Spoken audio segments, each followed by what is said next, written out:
Ya, buenas tardes, profesor. Nosotros somos el grupo 4 y está conformado por Cortés Yepes Anthony, Puerto Cabrero Rengifo Enzo, Rodríguez Paredes Rosma y quien le habla, el mejor es Socar.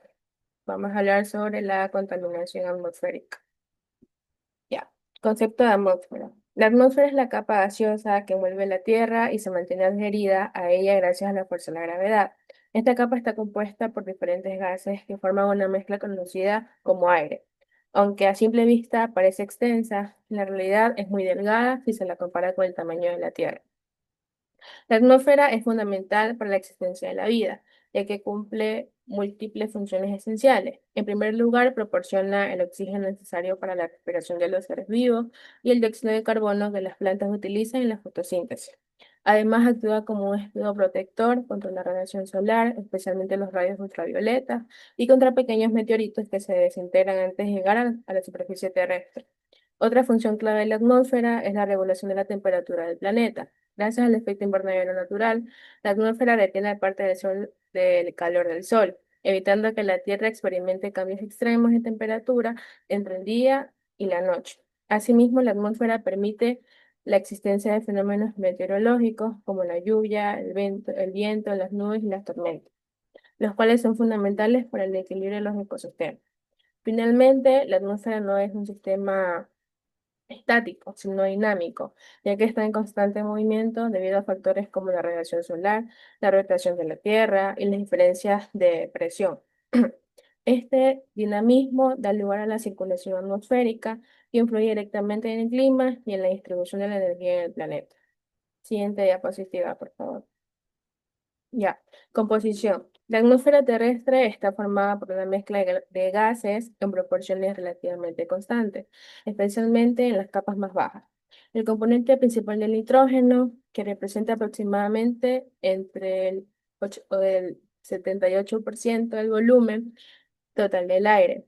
Este gas es fundamental para los ciclos biogeoquímicos, especialmente en el ciclo del nitrógeno, que es esencial para la vida. El segundo gas más abundante es el oxígeno, con un 21%. Este gas es indispensable para la respiración celular de la mayoría de los seres vivos y para los procesos de combustión. En menor proporción se encuentra el argón, con aproximadamente el 0,93%. Es un gas noble que no reacciona fácilmente con otros elementos. El dióxido de carbono, aunque solo representa cerca del 0,04%, tiene una gran importancia porque participa en la fotosíntesis y en el efecto invernadero, ayudando a mantener la temperatura del planeta. Además de estos gases, la atmósfera contiene vapor de agua, cuya concentración varía dependiendo de factores como la temperatura y la ubicación geográfica. El vapor de agua es esencial para la formación de nubes y precipitaciones y también contribuye al efecto invernadero. Existen también los llamados gases traza, como el ozono, el metano y el óxido nitroso, que aunque se encuentran en cantidades muy pequeñas, desempeñan un papel importante en la regulación del clima, en la protección de la vida. La atmósfera contiene partículas sólidas y líquidas en suspensión, conocidas como aerosoles, que incluyen polvo, cenizas volcánicas, polen y contaminantes. Estas partículas influyen en la formación de nubes y en la calidad del aire y del clima. Siguiente diapositiva. Formación. La formación de la atmósfera terrestre es un proceso que comenzó hace aproximadamente 4.600 millones de años, durante el origen del planeta. La primera atmósfera está compuesta principalmente por hidrógeno y hielo, pero estos gases se perdieron debido a la débil gravedad y a la intensa radiación solar. Posteriormente, se formó una segunda atmósfera a partir de la actividad volcánica. Los volcanes liberaron grandes cantidades de gases como dióxido de carbono, vapor de agua, metano y amoníaco, en un proceso conocido como desgasificación.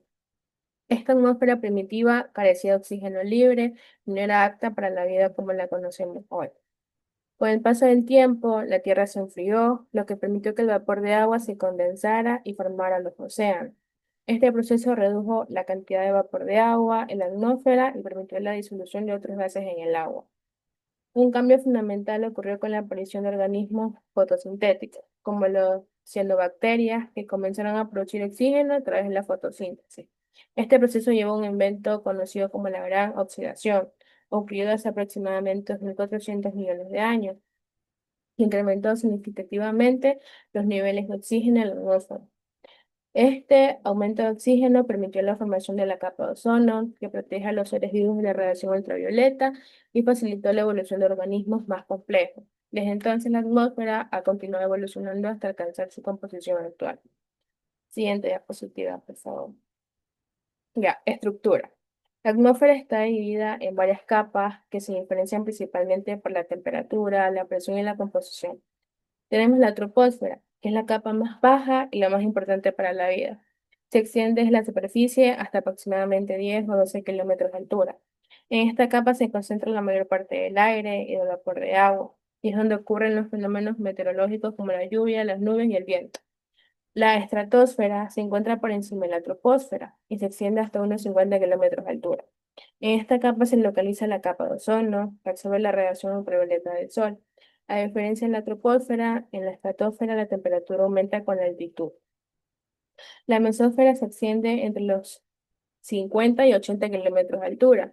Es la capa más fría de la atmósfera, con temperaturas que pueden descender hasta los 90 grados centígrados. En esta región, los meteoritos que nacen a la Tierra desintegran debido a la fricción con los gases. Tenemos la termósfera, que se extiende de 80 hasta aproximadamente 500 kilómetros. En esta capa, la temperatura aumenta considerablemente debido a la absorción de radiación solar. Aquí se producen fenómenos como las auroras y se encuentra la ionosfera, que es importante para la transmisión de señales de radio. Por último, tenemos la exósfera, que es la capa más externa de la atmósfera y se extiende más allá de los 500 kilómetros. En esta región, los gases están muy dispersos y se produce la transición hacia el espacio exterior. Muchos satélites orbitan en esta zona. Muchas gracias. Bueno, mi nombre es Roman J. Rodríguez y yo le voy a hablar acerca de la densidad. Densidad es la masa por unidad de volumen. Lo que la densidad mide, o sea, lo que mide lo que está comprimido. Ya estas moléculas en el espacio, entre más juntas estén las moléculas, mayor densidad hay, debido a que el aire es un gas de moléculas que pueden estar muy comprimidas o dispersas. Bueno, también es decir que la densidad es una propiedad física de la materia que indica la cantidad de masa que existe en un determinado volumen. Es decir, mide qué tan concentrado está la materia en un espacio. Ya, pues en sí la densidad se puede medir en lo que vendría a ser masa sobre volumen. Un pequeño ejemplo sería un objeto pequeño, puede, pero muy pesado, tiene alta densidad, como el plomo. En cambio, un objeto grande, pero liviano, como el corcho, tiene ventaja, una densidad muy baja. La densidad también explica por qué algunos objetos flotan en el agua y otros se hunden. Siguiente diapositiva. Ya. La presión. La presión debido al aire es un gas. Sus moléculas también tienen muchas energías. Las moléculas del aire se mueven mucho y chocan contra las cosas, por lo que ejercen una presión. La presión del aire se define como el peso del aire que presiona contra una área determinada. Bueno, también la presión es la fuerza que se ejerce en una superficie. Mientras más fuerza se aplique en una área pequeña, mayor presión será. La presión se mide fuerza sobre área. En la vida diaria encontramos la presión atmosférica, que es la presión que se ejerce en el aire sobre la Tierra, aunque no la sintamos directamente. Esto influye en el clima, en los fenómenos como las lluvias o el viento. Un ejemplo sencillo vendría a ser los tacones o clavos. Al tener menor área de contacto, la presión aumenta. Siguiente diapositiva. Ya tenemos lo que vendría a ser efectos de las actividades humanas. A lo largo de la historia, los seres humanos hemos interactuado con el medio ambiente para satisfacerse nuestras necesidades desde la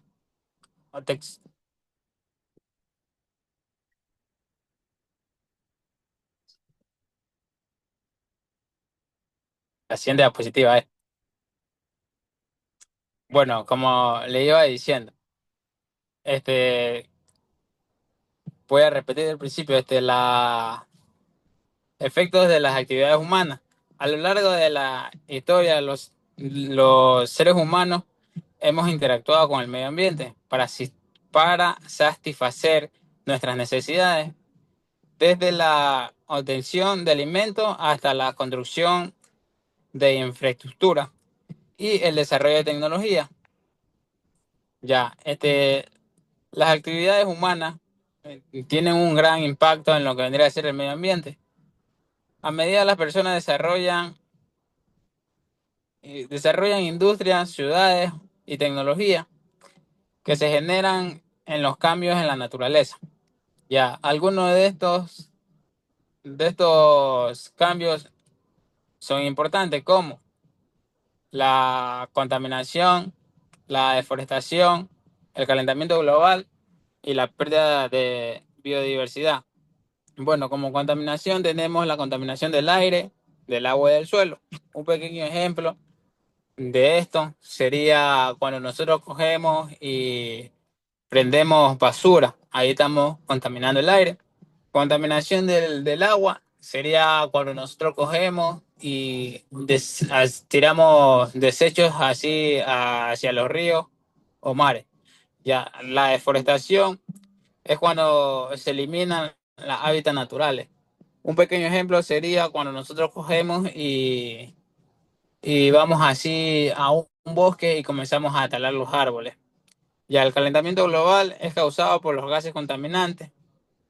Aquí entra lo que vendría a ser la refinería, que cuando ellos cogen y generan su combustible, ahí también generan unos gases en los cuales ellos contaminan el medio ambiente.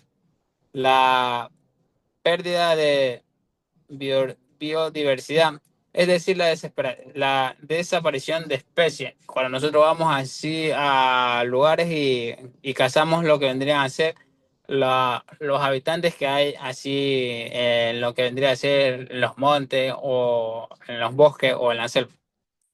También estas acciones afectan al equilibrio ecológico y pueden provocar problemas a largo plazo para la vida en el planeta. Siguiente diapositiva. Bueno, voy a hablar acerca de la destrucción del ozono.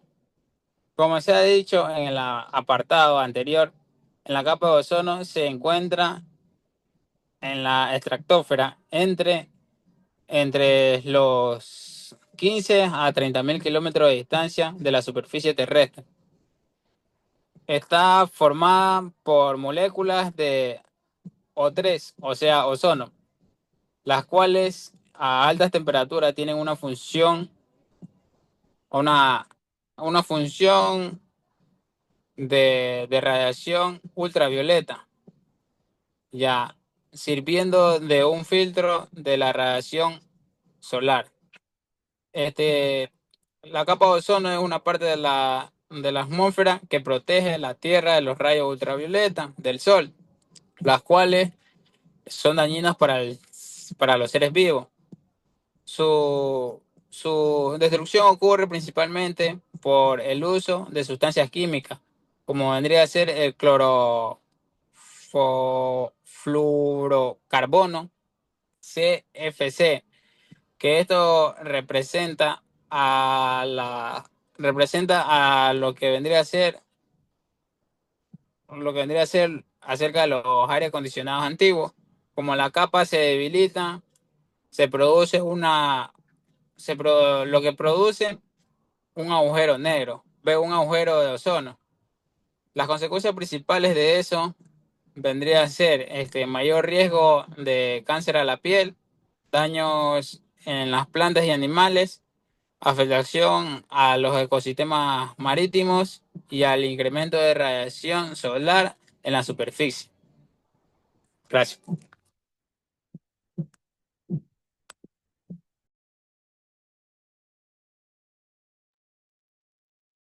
Muy buenas, profesor. Soy Cortés Yepes Anthony y le voy a hablar sobre la planificación y el control de la contaminación ambiental. La planificación y el control de la contaminación ambiental es el conjunto de estrategias, políticas y acciones organizadas que buscan prevenir, reducir y gestionar los impactos negativos que las actividades humanas generan en el medio ambiente. Por un lado, la planificación ambiental consiste en anticipar los posibles daños al entorno, diseñando medidas para evitarlos antes de que ocurran. Esto incluye el uso sostenible de los recursos naturales, la evaluación de impactos ambientales y la planificación de normas y programas ecológicos. La contaminación atmosférica. La contaminación de la atmósfera se produce cuando sustancias químicas, partículas o gases se incorporan en el aire en concentraciones superiores a las naturales. Estos contaminantes provienen de actividades humanas como la quema de combustibles fósiles y la agricultura intensiva. Uno de los impactos más estudiados de la contaminación atmosférica es el incremento de efecto invernadero, causado por la acumulación de gases como el dióxido de carbono, el metano y el óxido nitroso. Pasamos a lo que es unidad 2. Tenemos lo que es composición del aire atmosférico. El aire atmosférico es una mezcla de gases que forman la atmósfera terrestre. Su composición es relativamente constante, aunque puede variar ligeramente según la altitud y la contaminación. La composición de la atmósfera terrestre ha ido evolucionando a través del tiempo y hoy es muy distinta a la que había cuando se inició la formación de la Tierra. Entre los gases que componen la atmósfera actual, los tres más abundantes son el nitrógeno y el y el oxígeno. Sin embargo, la importancia climática no está en relación directa con su propósito en la atmósfera. Así, los más abundantes, nitrógeno y óxido, apenas influyen en el clima, mientras que el dióxido de carbono y el vapor de agua resultan fundamentalmente en la regulación térmica. Fuentes de emisión.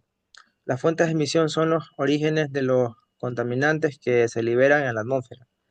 Lo que son naturales son erupciones volcánicas, incendios forestales, polvo del suelo y emisiones biológicas. Y lo que son artificiales o antrópicas, tenemos lo que son industrias, vehículos, centrales eléctricas, quema de combustibles fósiles y etcétera. Muchas gracias.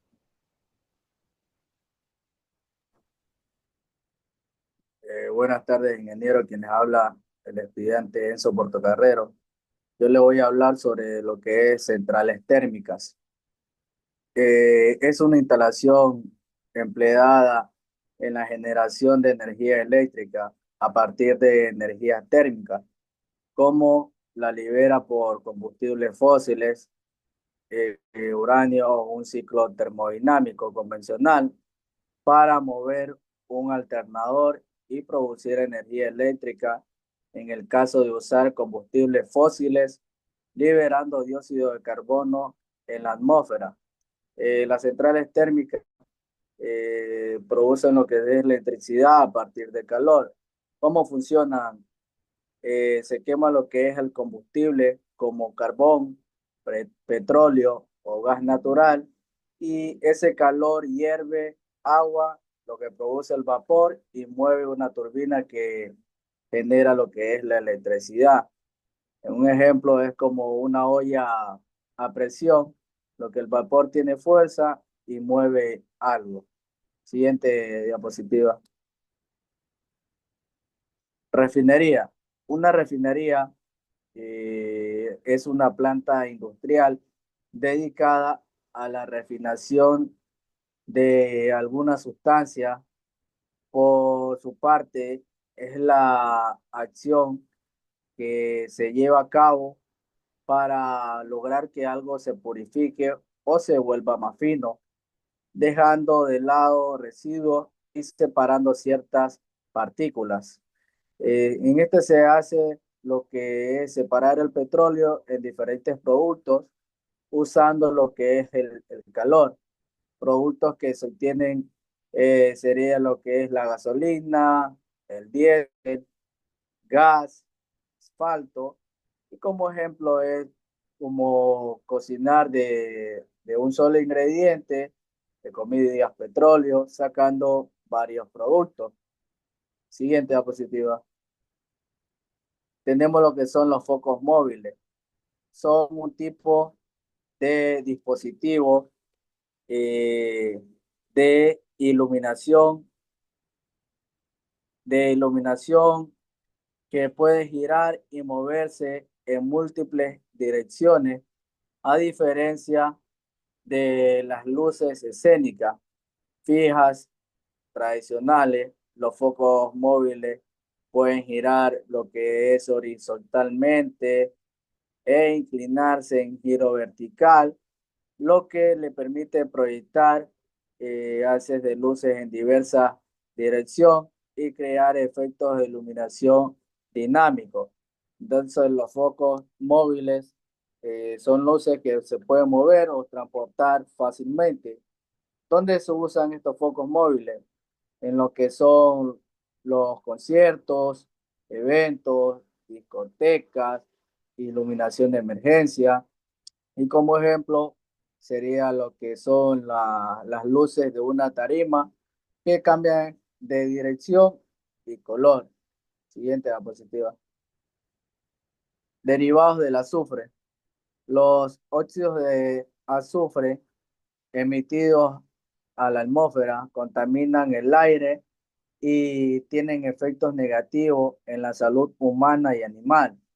El dióxido de azufre es el principal causante de la lluvia ácida, que provoca diversos tipos de daños ambientales. Como sulfato, ejemplo sería el ácido sulfúrico, sulfatos, entre otros. ¿Para qué sirven? Sirven como para la fabricación de fertilizantes, industria química, baterías. En un ejemplo real, los fertilizantes que usan los agricultores para mejorar lo que son sus cultivos. Siguiente diapositiva. Derivados de carbono. Aquí los compuestos de carbono son fundamentales en la contaminación atmosférica y el cambio climático. Principales compuestos son lo que es el dióxido de carbono, monóxido de carbono, metano. Origen: quema de combustibles fósiles, actividad industrial, transporte. Donde se usan estos aquí, lo que es combustibles, envases y ropa sintética. Como ejemplo real serían lo que es una botella plástica o la funda que usas viene del carbón. Gracias.